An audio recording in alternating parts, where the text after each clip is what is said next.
Babək yolunda, bax maşınların görürsünüz, sıx gedən bir yolunda. Bax düz də yolun ortasında da. Bax yola bax. Bax düz yolun ortasında bax belə bir. Bax fikir ver. Bax əlim yuxarı kimi girir. Əlim girən boyda bir yer var. İndi bu kubi mən qoyuram bunun burasına məcbur.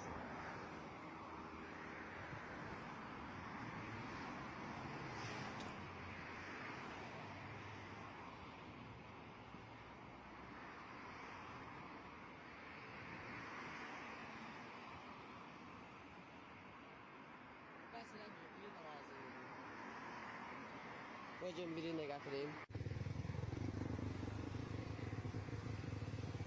Yazıqda kimsə balası düşüb bədbəxt olmaz.